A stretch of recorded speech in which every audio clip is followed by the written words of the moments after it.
The 45th president just filed a 30-plus page lawsuit in federal court today. He is suing his former attorney, Michael Cohen, for the tune of more than $500 million, saying that he breached his attorney-client relationship to basically enrich himself.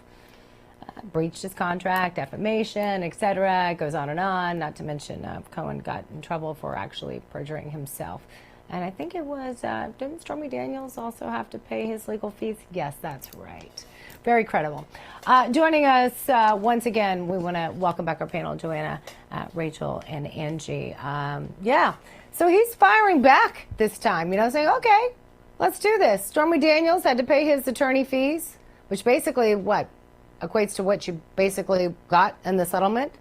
And now Cohen going after him. What are the chances are that he's going to win this? What do you think? Let's start with you, Rachel.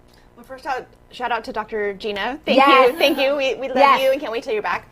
I think it's great that he's suing him because I am so mad at Michael Cohen. And what happened to the attorney-client privilege? Mm-hmm. What in the world? What a betrayal. I think it's great that he's suing him. I hope he wins. And I think it's great. I think he's got a real case, actually. You think he's going to win, Angie? Yeah, real quick. How many lawsuits were you up to? You got Bragg suing Jordan or Jordan suing Bragg, and then well, we're going to get to that. Law tennis, right? Yeah. It is law tennis right now. Is he going to win? This is a deep blue Manhattan jury pool. You have a judges, club that is all out to get Trump. I don't know. I'm not sure. In a federal court, depending on what the jurisdiction is, perhaps he might have a chance. But in a local court, I'm a Manhattan native. As she is too, Joanna, and I served in the jury duty and I did the whole thing. I don't know. This one is a big I don't know, and I'm sad to hear that he's got to go back to New York because the last time he was in New York, it cost taxpayers $200 million to have him fly in for 25 hours. Which means it's probably going to cost the same, which is interesting because they're going after the Trump organization for $250 million. So really, they're only going to win $50 million if they actually win this one. I think I've got the math right, but Joanna, help me out.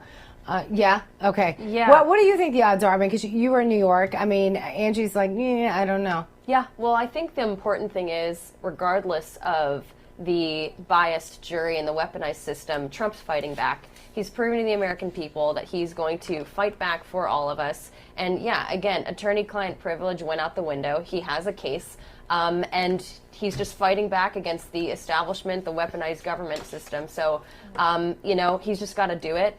Whether he loses or wins, I think it's worth the fight because this is a wrongdoing.